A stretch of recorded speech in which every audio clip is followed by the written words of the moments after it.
What's poppin' everyone, it's your boy Levi, and here's everything you need to know about taking Wick so that clip you saw earlier doesn't happen to you. You'll want to show up to Wick before it spawns so you can establish vision. Safely grab the console and then use your cameras to cover gaps in vision. If no one shows up, just do it. Like I said in my previous mid-game guide about androids, you should get a feel for how your character does Wick and how much time it takes. Head on over to our favorite resource, the practice tool, and test with different mastery and item combinations. If someone shows up while you're taking Wick, then you have a few options. You can try and burn Wick down, which if you've done some testing on how much damage you do to Wick, you should know if you can or not. Or you can try and pull it into a red zone. Sacrificing timer to get Wick is worth it most of the time, as long as you can convert on kills and get your Wick buff. If you do have the timer, this is much safer than it seems. You'll always be out of vision, and if an enemy doesn't have timer, they won't be able to contest you. It also gives you more escape options. If you pull Wick into Research Center, you'll be able to escape to a different zone, assuming they are open. If you decide to pull off Wick, you'll want to stick around to shadow it. You'll have to walk out of the patient's range to reset Wick, which is indicated by the white bar. One thing a lot of people don't realize is that Wick's patience meter is indicated based on the starting position of where you started Wick. Like androids and animals, if you try to pull off Wick by running in a circle, her patience will just fill back up. And whether you decide to shadow it at the start or start shadowing it halfway through, it works the same way. This is basically the waiting game for something to happen. You want to minimize the amount of risk you put yourself in to try and maximize the reward you get, which is Wick buff. Once again, some characters are better at this than others. Every game is going to be different.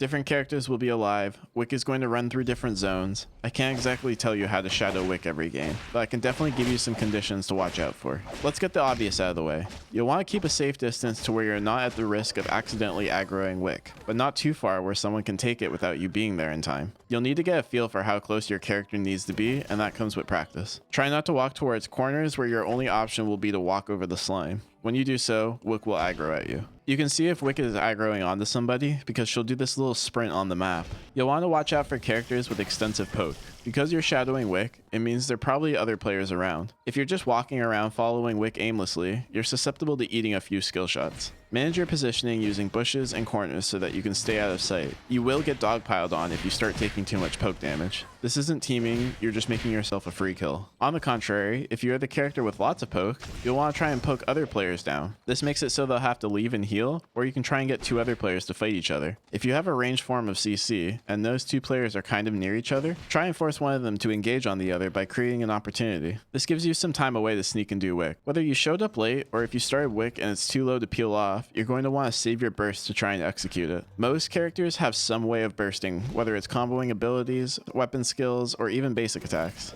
Pick your highest damage source and go for that last hit, and then quickly assess this situation. Is the other player low and backing off?